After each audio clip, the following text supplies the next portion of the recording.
खेत खजाना में आपका स्वागत है। आज दिसंबर की 18 तारीख है और दिन है रविवार। आज वैसे तो मंडियों का बाजार बंद है, लेकिन आज स्पेशल वीडियो देने का मन इसलिए हुआ। कई साथी पूछते हैं कि राइस मार्केट में क्या रहेगा, ग्वार में क्या रहेगा और सोयाबीन में क्या रहेगा। तो विशेष रूप से आज इन तीनों विषयों पर बात करने के लिए आपके समक्ष उपस्थित हूं। आपसे निवेदन कि आप इस चैनल को सब्सक्राइब कर लीजिए और सब्सक्राइब करने के साथ साथ बेल आइकॉन को प्रेस कीजिए ताकि वीडियो अपलोड होते ही सबसे पहले आप तक पहुंचे। वैसे इन तीन विषयों पर जिन पर हम बात करने वाले हैं, इन विषयों पर कल ही हमारे डेली बुलेटिन में बड़ी विस्तार से रिपोर्ट्स प्रकाशित हो रही हैं। बासमती बाजार की बात कर लेते हैं। बासमती में पिछले कुछ दिनों से जो तेजी बनी हुई थी वो इस सप्ताह ठहर गई है। एक बार ठहराव आया है और ऐसा लगता है कि बाजार अभी एक सप्ताह से लेकर के 2 सप्ताह तक और ठहर सकता है। कारण यह है कि कोई बड़ा निर्यात का ऑर्डर अभी हमें नहीं मिला है, लेकिन छिटपुट कारोबार हो रहा है और उसका जो माल भेजना है निर्यातक व्यापारियों ने वो भेजा जा चुका है। अभी आगे की जो कार्रवाई है उसके लिए इंतजार है। इस बीच क्या हुआ है कि जो पैडी का जो कारोबार करते हैं, यानी जो मिलर्स धान खरीदते हैं, उन्होंने बड़े पैमाने पर धान खरीद लिया, किसानों को भुगतान कर दिया। आगे उन्होंने भी आगे जिन व्यापारियों को चावल बेचा उनसे भी उन्हें लगभग पूरा भुगतान मिल गया। लेकिन निर्यातक व्यापारियों का जो पैसा है वो विदेशों के अंदर अटक गया है। वो अटकना नहीं कह सकते उसको, इसको ये कहना चाहिए कि वो प्रक्रिया में है, उसमें टाइम लग सकता है।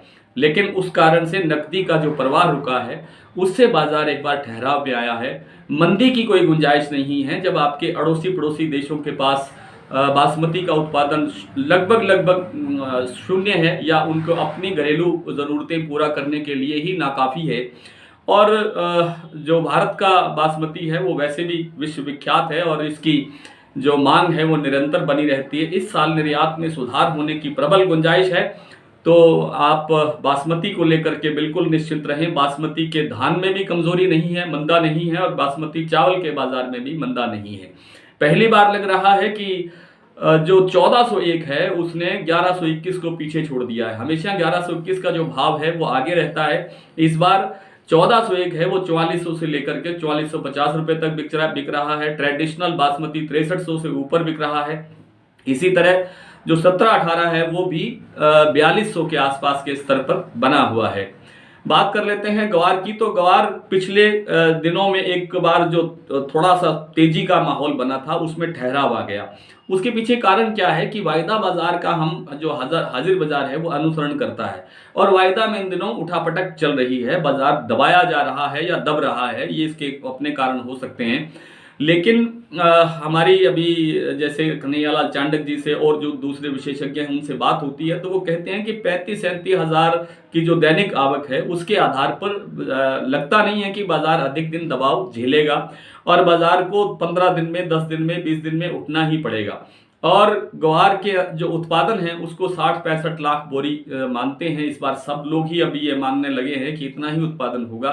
इस उत्पादन में हम साल की जो खपत है उसकी पूर्ति नहीं कर सकते। न तो निर्यात मांग की आपूर्ति पूरी होती है और न ही घरेलू मांग की पूर्ति होती है। इसलिए ग्वार में भी आप सहज बने रहिए, आपको भयभीत होने की जरूरत नहीं है। ग्वार के बाजार में ठीक ठाक सुधार नए साल के अंदर आपको देखने को मिल सकता है। सोयाबीन में बहुत से साथी पूछते हैं कि तेजी है या नहीं है। सोयाबीन में मैं पहले भी कई बार बता चुका हूं कि सोयाबीन का बाजार अभी तेजी की तरफ नहीं है और सोयाबीन में इस साल तेजी और अधिक आने की उम्मीद भी नहीं है। छिटपुट जो 100-200 रुपए अप डाउन बाजार हो रहा है, इसी तरह का बाजार कह सकते हैं कि लगभग 1 महीने तक इसी तरह का बाजार चलने की संभावना है। और उसके बाद फिर नई स्थिति बनेगी, नई दिशा बनेगी बाजार की। किस तरह का सोयाबीन का एक्सपोर्ट होता है, किस तरह का सोया तेल का भाव रहता है, इंटरनेशनल मार्केट सोया कॉम्प्लेक्स को लेकर के क्या कहती है, इन सब बातों पर सोयाबीन का भाव निर्भर करेगा। लेकिन मुझे लगता नहीं है कि सोयाबीन में कोई अधिक तेजी की संभावना है। आज इतना ही, कल आपसे फिर मुलाकात होगी। तब तक के लिए नमस्कार।